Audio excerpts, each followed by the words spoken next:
Seasonal sargassum seaweed, present in coastal areas. CPS urges community to continue to take health precautions. Now you know with Valerie Van Putten. Interview with Cassandra Marlin-Webster, Chief Financial Officer, SZV. From lived experience to lasting change. KPSM investigates vehicle theft, shoplifting, and dangerous police pursuit.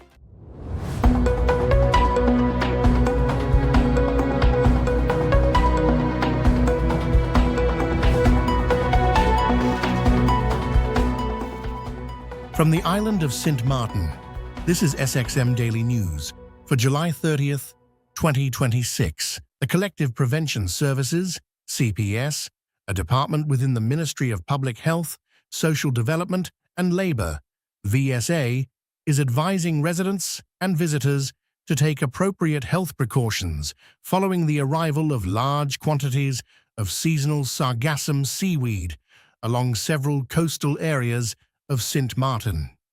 Sargassum is a naturally occurring brown seaweed that floats on the surface of the Atlantic Ocean and Caribbean Sea. While it plays an important ecological role in the open ocean by providing habitat for marine life, excessive amounts washing ashore have become increasingly common throughout the Caribbean over the past decade. Once sargassum accumulates along the shoreline, it begins to decompose, releasing hydrogen sulfide gas. This colorless gas has a distinctive odor, often compared to rotten eggs. In high concentrations or with prolonged exposure, hydrogen sulfide can pose health risks, particularly for individuals living or spending extended periods near affected beaches. Exposure may result in irritation of the eyes, nose and throat, headaches, dizziness, nausea, coughing, and breathing difficulties. Persons with asthma, chronic obstructive pulmonary disease, COPD, allergies, or other respiratory conditions may experience worsening of their symptoms. Those most vulnerable include older adults, infants, and young children, pregnant women, and individuals with underlying heart or lung conditions. Residents living in coastal communities where sargassum is actively decomposing are encouraged to keep doors and windows closed whenever possible, particularly when strong onshore winds carry the odor inland. If available, the use of air conditioning with clean filters or air purifiers equipped with HEPA filters may help reduce indoor exposure to airborne irritants. CPS also recommends limiting the amount of time spent on beaches experiencing heavy accumulations of decomposing seaweed. Swimming is discouraged in areas where large quantities of decomposing sargassum are present, as decaying organic material can reduce water quality, decrease oxygen levels near the shoreline, and conceal debris or marine organisms beneath the seaweed. Beachgoers are encouraged to seek alternative beaches that are free of significant sargassum accumulation. Pet owners should also exercise caution. Dogs and other animals can be affected by inhaling hydrogen sulfide gas, and pets should be prevented from playing in or ingesting decomposing seaweed, which may cause illness. Individuals who experience persistent headaches, difficulty breathing, severe eye irritation, chest discomfort, nausea, or any worsening of existing respiratory conditions after exposure to sargassum should seek medical attention promptly. Persons who rely on prescribed inhalers or other respiratory medications should ensure they have an adequate supply readily available. The Department of Communication DCOM recently interviewed the Interim Inspector General, Dr. Joe Alcala, to provide the public with general information and an update on the latest developments at the Office of the Inspectorate of Public Health, Social Development and Labour, IVSA.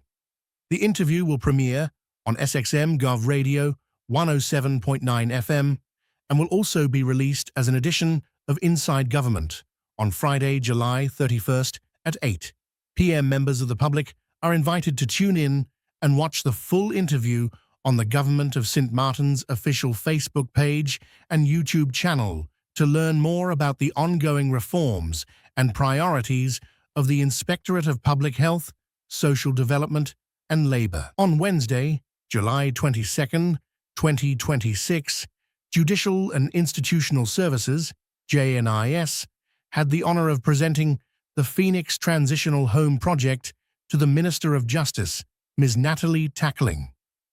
The project was presented by James Brooks, a fourth-year international social work student at the Hahn University of Applied Sciences and an expert by experience whose own journey through the foster care system inspired a vision to better support young people transitioning into adulthood.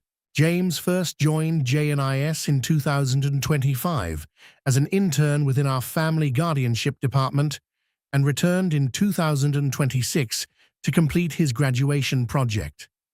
Drawing on his lived experience and research with former foster youth, professionals and stakeholders, he developed the Phoenix Transitional Home Project to address one of the greatest gaps in child protection, ensuring young people do not lose their support system when they turn 18.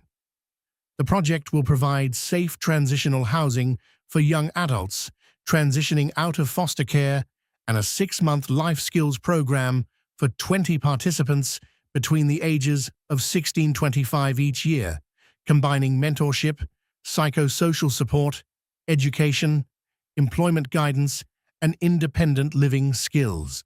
The proposal has now been submitted to the Samenwerkende Fondsen Cariben for review. The Minister, Ms. Natalie Tackling, responded positively to the presentation and expressed her appreciation. The Police Force of St. Martin, KPSM, is investigating a series of incidents that culminated in a dangerous police pursuit on the evening of Wednesday, July 29, 2026, in the Middle Region and Dutch Quarter areas. Earlier that afternoon, police received a report from a resident in the Coal Bay area stating that his white Suzuki Jimmy had been stolen from Wellington Road. An investigation into the reported vehicle theft was initiated. At approximately 8:00 p.m., the Police Central Dispatch received a report from a Chinese supermarket in the Middle Region of an ongoing incident of theft. Officers responding to the location were informed that a well-known male suspect had entered the establishment, attempted to remove merchandise without paying, and tried to leave the store. Store employees provided officers with surveillance footage of the suspect and informed officers that the individual is known to frequent the business, repeatedly taking goods without paying and threatening employees when confronted. While officers were still at the supermarket gathering information, they were alerted that the suspect had been seen nearby entering a white Suzuki Jimmy before driving away in the direction of Dutch Quarter. Officers immediately responded and attempted to intercept the vehicle. During the pursuit, officers received confirmation that the white Suzuki Jimmy being driven by the suspect was the same vehicle reported stolen earlier that day from Coal Bay. The suspect refused to stop for police and continued driving recklessly through the Dutch Quarter area. During the pursuit, the suspect collided with a dark-colored vehicle, causing damage. The fleeing vehicle also damaged a police vehicle while attempting to evade arrest. Following the collision with the dark-colored vehicle, the suspect narrowly missed striking the driver of that vehicle, who had exited his car. Fortunately, no serious injuries were reported. The pursuit came to an end when the suspect drove the stolen vehicle into the Garden of Eden area. The suspect abandoned the vehicle, exited on foot, and fled into the surrounding darkness. Officers immediately pursued the suspect on foot. During the foot pursuit, a warning shot was discharged by police in accordance with the applicable use of force procedures in an attempt to stop the fleeing suspect. Despite these efforts, the suspect managed to escape into the darkness. During the pursuit, officers recovered several items believed to belong to the suspect. These items were confiscated as evidence, and will form part of the ongoing investigation. The stolen Suzuki Jimmy was also recovered and seized, pending further forensic examination and investigation. The police force of St. Martin urges anyone who witnessed these incidents or who may have video footage or additional information to contact the Phillipsburg Police Station at +1 721 542 2222 or the anonymous tip line at 9300. Information may also be shared with the nearest police patrol.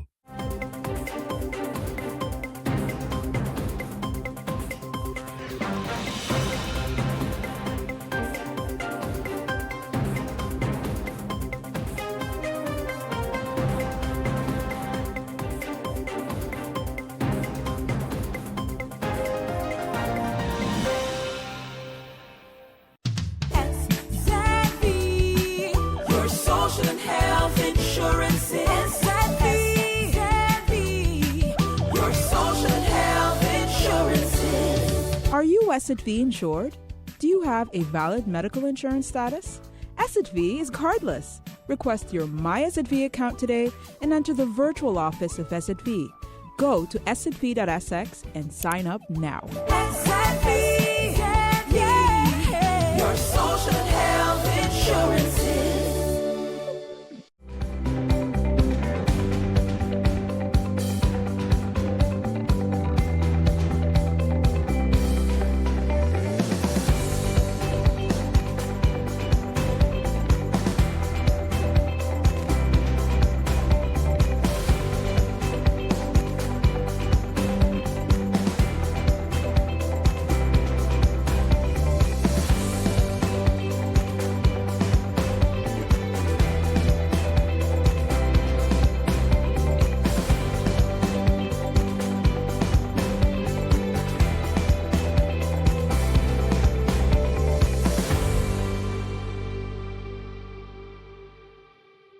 Valerie Van Putten's interview with Cassandra Marlin Webster, Chief Financial Officer SCV, from the Now You Know TV and radio program, and as a fee or in SCV, and my continuous journey is also allowing me to look at numbers differently.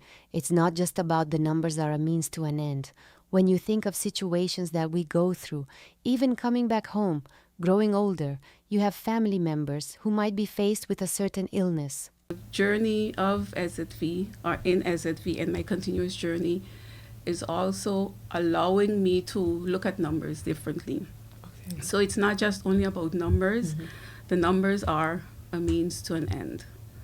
So when you think of situations that we go through, even coming back home, growing older, you have family members who might be faced with a certain illness. You have family members who are going on pension. You have family members who need care, who has kids, and would like that security to know that, I am covered. It is good. What I'm giving into the community, I'm also getting back, and something along the way is secure enough to know that I can feel comfortable that I'm covered. Mm-hmm. And there's a realization that while looking at spreadsheets, while looking at financials, while looking at numbers, that each line item represents someone. It represents a service. It represents a family. It represents an employer or an employee, but it represents what we can do for the community with the funds that the community puts in to SZV as well. Okay. How many positions have you held at SZV for the past 9 years? How many positions? Yeah. Technically, 2. Okay. Technically 2 positions. So I started in a managerial position. Mm-hmm. And gradually over time, given the transition and so forth that was taking place within the organization, I assumed some of the responsibilities of the CFO at the time. So I was assisting in that capacity for some time prior to me being appointed to actual CFO. Yes. Okay, let's talk about SZV and its financials. Finance is often seen as a world of numbers and spreadsheets, but behind every budget, as you just said, decisions at SZV is a real person waiting for a pension payment, a medical authorization, or a sick leave benefit. Was there a moment in your career that made you truly understand the human weight of financial management in a social institution like this one? Yes, definitely, definitely. Like I mentioned previously, especially working at SZV, the numbers speak differently to you. The numbers mean something else. The numbers mean whether or not a pensioner, we would be able to pay a pensioner. The number means whether or not someone feels that they have that security of being able to go to the house doctor and getting the service that they would need, quality service as well.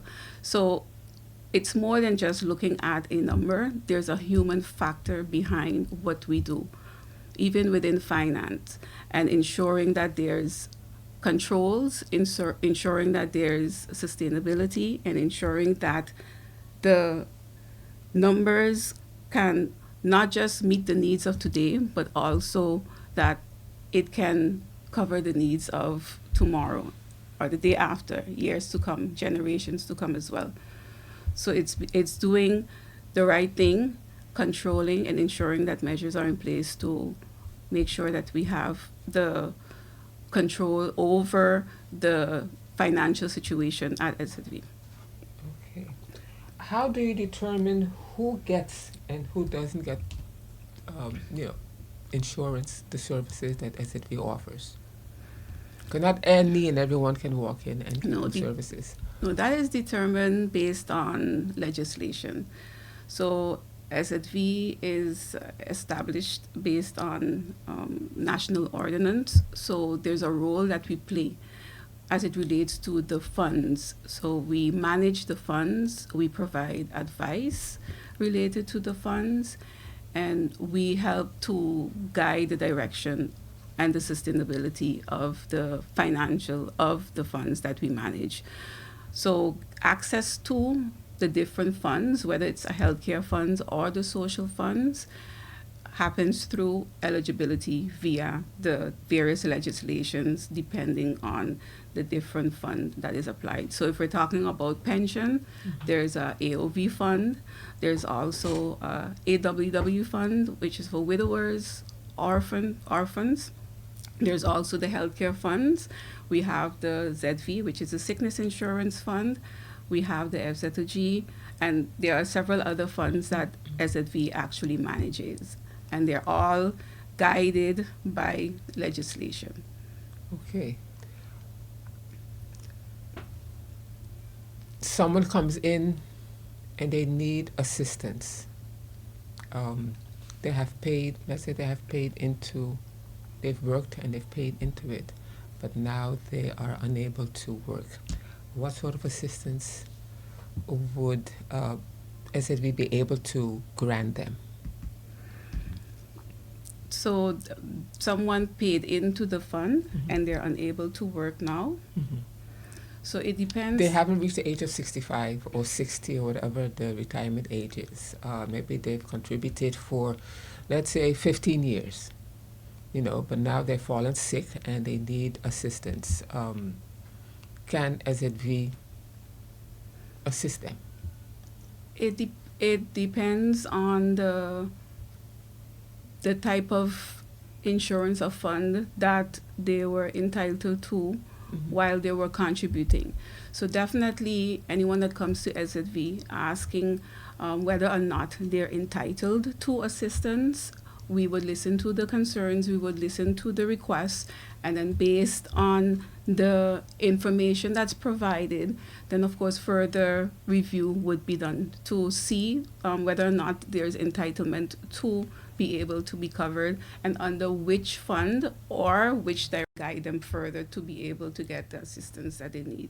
So it may or may not be with one of the funds that SZV manages. However, we would look into the request to see to what extent we would be able to assist, or if we'd be able to assist or guide them with what the next steps can be. Okay.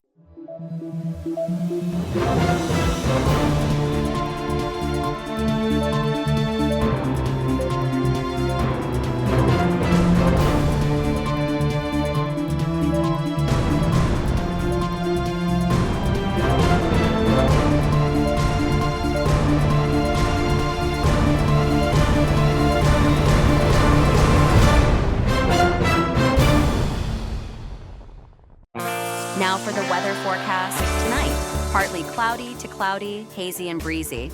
Brief isolated showers are possible. Friday morning through evening, partly cloudy and breezy with light haze. Brief isolated showers are possible. Surface winds, tonight through Friday evening, easterly with a gentle to moderate breeze at 8 to 15 mph. Higher gusts are possible. State of the sea. Slight to moderate waves, swells 2 to 5 feet. Outlook through Saturday evening, partly cloudy to cloudy with scattered showers. And now your 3-day forecast.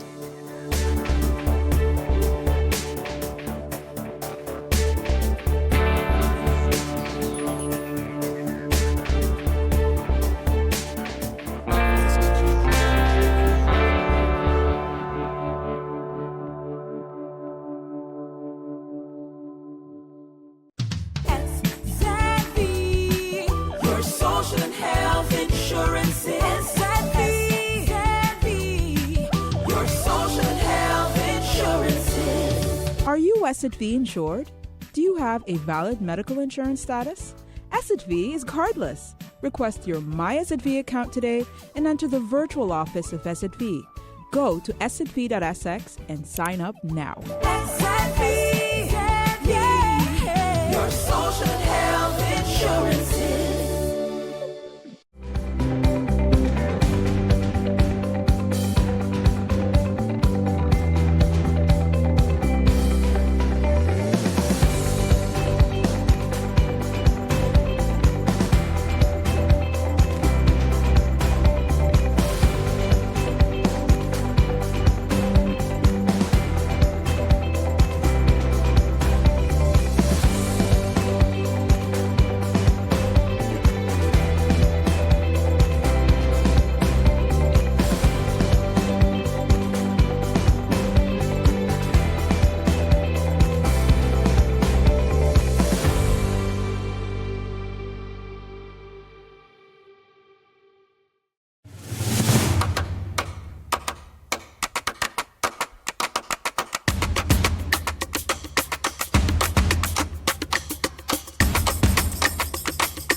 From heads of government and cricket legends to ordinary Barbadians, every tribute carried the same message. Sir Garfield belonged to the world, but his heart always belonged to Barbados. Prime Minister Mia Amor Motley reflected on Sir Gary's place in the country's history, saying his excellence helped define a young nation, finding its place on the world stage. We spoke then of the importance of reflecting to the nation the virtues that we would want associated with this nation forevermore.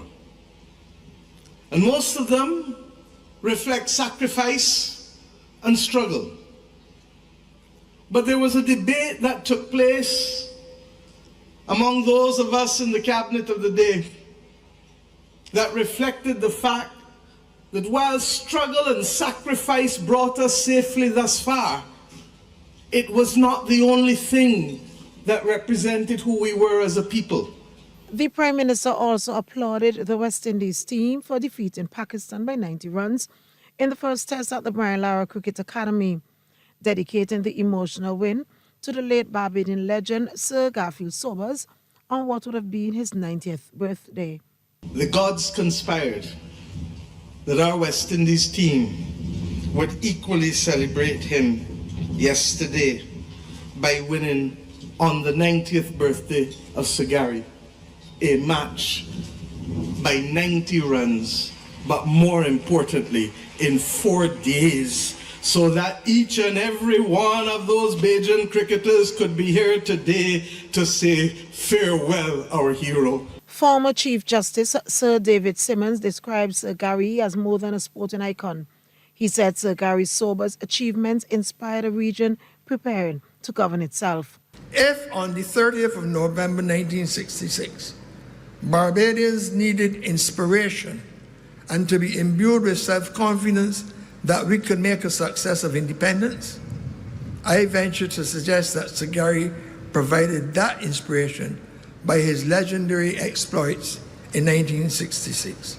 Here was a Barbadian at the very home of cricket in the mother country, proving to the world, as we sought freedom from British rule, that we were perfectly capable of managing our own affairs and excelling too. This spiritual reflection came from Anglican priest Guy Hewitt, who urged Barbadians to see Sir Gary not as a myth, but as proof that greatness comes through service, perseverance, and humility. So today, we all, Prime Minister pointed out, must give profound thanks for the life and legacy of Sir Gary, who remains not out in our hearts. Now, reunited with his beloved Jackie, may he rest well, you great yet humble servant of the people.